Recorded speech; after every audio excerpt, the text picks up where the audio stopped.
दोस्तों, जैसा कि हमने पहले भी कहा था कि महाराष्ट्र में इन दिनों जो कुछ हो रहा है वो कहीं ना कहीं सुशांत का ही श्राप है, क्योंकि इसी महाराष्ट्र में, इसी मुंबई में उन्हें दिन दहाड़े बड़ी बेरहमी से मार दिया गया और उद्धव सरकार ने और उनके भोंपू मंत्री संजय राउत ने केस को दबाने में कोई कमी नहीं छोड़ी।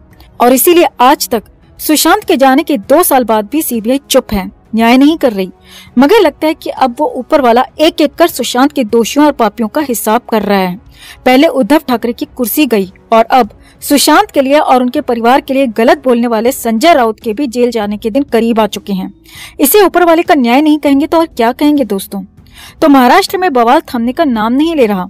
शिवसेना की सरकार जा चुकी है, मगर अभी भी ट्विस्ट एंड टर्न्स चल रहे हैं। अब इस बीच शिवसेना की सरकार में सबसे ज्यादा बयान देने वाले संजय राउत लगातार मुश्किलों में घिरते हुए और ज्यादा घिरते हुए दिखाई दे रहे हैं और इसीलिए तो संजय राउत से ईडी की पूछताछ भी हुई थी। अब शुक्रवार को भी ईडी की इस पूछताछ को लेकर नया और बड़ा खुलासा हुआ है और सबसे बड़ी बात यह है कि संजय राउत भले ही बाहर आकर कुछ बोले नहीं है, लेकिन खबर यहाँ तक है कि संजय राउत पूछताछ के दौरान परेशान हो गए थे, बिलबिला उठे थे। सिर्फ एक सवाल संजय राउत से 22 बार पूछा गया। जी हाँ, ऐसा ही कहा जा रहा है। यही खबर आ रही है ईडी सूत्रों के हवाले से। खबर तो ये भी है कि ईडी संतुष्ट नहीं है, खुश नहीं है, पूछताछ दोबारा भी हो सकती है। तो बताते हैं आपको पूरा अपडेट, नया खुलासा। आप भी वीडियो को लाइक और शेयर कर अपना प्यार और सपोर्ट दिखाएं। कमेंट में अपनी बात अपनी राय जरूर रखें। चैनल को सब्सक्राइब कर चैनल के साथ जुड़कर हमारी ताकत बने। तो संजय राउत से ईडी ने शुक्रवार को पूछताछ की थी, जिसके बाद बहुत कुछ निकल कर आया था। संजय राउत से क्या सवाल हुए थे, राउत ने उनके क्या जवाब दिए थे और ये भी छनकर बाहर आया था, जिसे हमने आपको बताया भी था।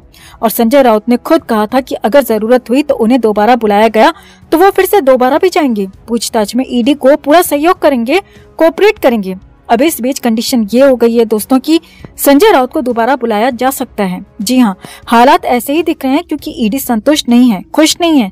ये बहुत बड़ी खबर आपको बता रहे हैं। ईडी सूत्रों के मुताबिक संजय राउत से हुई पूछताछ से राउत के जवाबों से एजेंसी खुश नहीं है, संतुष्ट नहीं है और इसीलिए दोबारा पूछताछ की तैयारी हो रही है और बहुत जल्द संजय राउत को फिर से समन किया जा सकता है।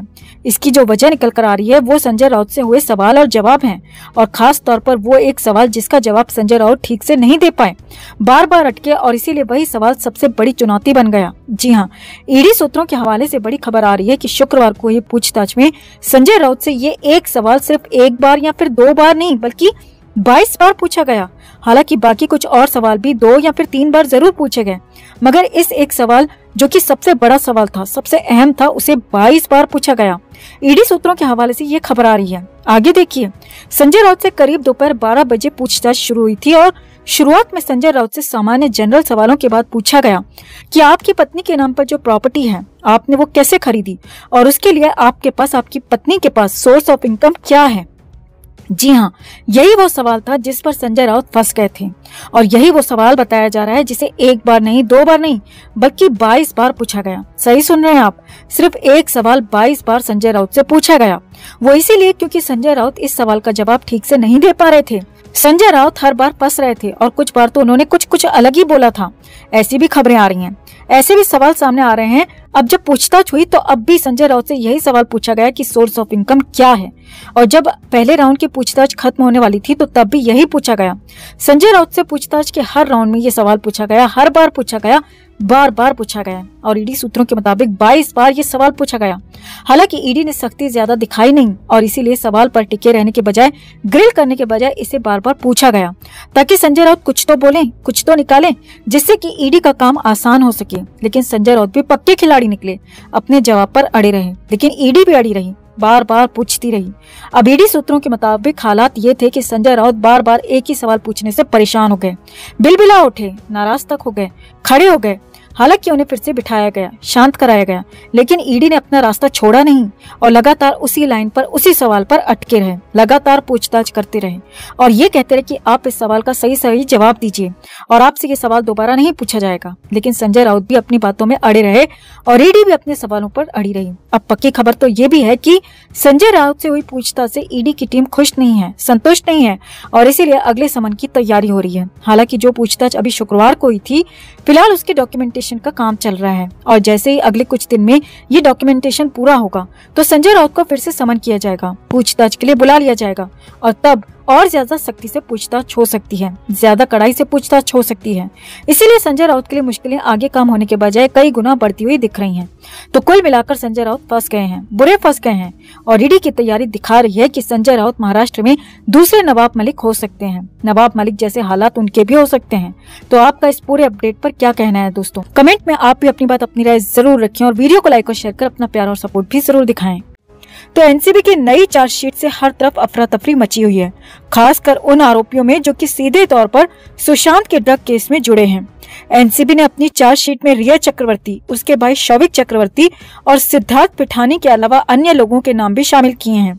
और कोर्ट की तरफ से इस चार्जशीट पर 12 जुलाई को आरोप तय होंगी। अब अगर एक बार कोर्ट की तरफ से आरोप तय हो गए तो रिया, शौविक और पिठानी तीनों को ही कोर्ट में ट्रायल का सामना करना पड़ेगा। कोर्ट की हर तारीख पर पेश होना पड़ेगा और जांच में पूरा सपोर्ट भी करना पड़ेगा। और खुदा न खास्ता आरोप सही पाए गए और दोष सिद्ध हो गए तो कोर्ट की तरफ से इन सभी के खिलाफ सजा का भी ऐलान किया जाएगा। तो जब से एनसीबी ने ये चार्जशीट कोर्ट में दाखिल करवाई है तब से रिया खुद को बचाने के लिए इधर उधर हाथ पांव मार रही है, कई वकीलों से मिल रही है, कई वकीलों से बात कर रही है। बीच में खबरें आई थी कि रिया चक्रवर्ती गोपनीय तरीके से बिहार के पटना जाकर सुशांत के पिता से मिलने की भी प्लानिंग में है। वहीं अब खबरें आ रही हैं कि रिया चक्रवर्ती अपने भाई के साथ मुंबई की तलोजा जेल के पास स्पॉट की गई। जी हाँ, मुंबई में ऐसे पत्रकारों और पेपराजी की बड़ी संख्या है जो कि बॉलीवुड सेलिब्रिटीज को अपने कैमरे में कैद करते हैं। अब मुंबई के पेपराजी की इस बड़ी सी टोली को पूरी खबर होती है कि आज कौन सा स्टार कहाँ जाएगा, तो वो सब वहीं पहुंच जाते हैं। चाहे वो अस्पताल हो, जिम हो या फिर कोई रेस्टोरेंट, पेपराजी हर जगह पहुंच जाते हैं और बॉलीवुड सेलिब्रिटीज को कवर करते हैं। अब इन्हीं में से किसी पत्रकार को खबर मिली कि रिया चक्रवर्ती आज तलोजा जेल के अंदर जाने वाली है। जी हाँ, एक बार फिर से गोपनीय तरीके से रिया अपने काम को अंजाम देने जा रही थी, मगर पत्रकारों को खबर लग गई कि रिया चक्रवर्ती अपने भाई के साथ जेल के अंदर किसी से मिलने जा रही है। अब तलोजा जेल के बाहर मौजूद पत्रकारों की माने तो इसी जेल में ड्रग केस का दूसरा मुख्य आरोपी सिद्धार्थ पिठानी भी बंद है और हो सकता है कि रिया अपने भाई के साथ जेल में पिठानी से ही मिलने गई हो। अब जेल में किसी से भी मिलने के लिए पहले जेलर की परमिशन लेनी पड़ती है। ये परमिशन 1-2 दिन पहले, 1 हफ्ते पहले भी ली जाती है और कई बार इमरजेंसी में हाथों हाथ भी परमिशन लेने की कोशिश की जाती है और ये पूरी तरह जेलर पर डिपेंड करता है कि वो मिलने देगा या नहीं। अब बाहर मौजूद पत्रकारों का दावा है कि ग्रे कलर की गाड़ी से एक लड़का और एक लड़की उतरे थे। कद काठी में लड़की बिल्कुल रिया चक्रवर्ती ही थी। हालांकि उस लड़की ने अपना पूरा फेस कपड़े से कवर कर रखा था और लड़के ने टोपी और मास्क से पूरा चेहरा छिपा रखा था, इसीलिए चेहरा तो दोनों का किसी ने नहीं देखा।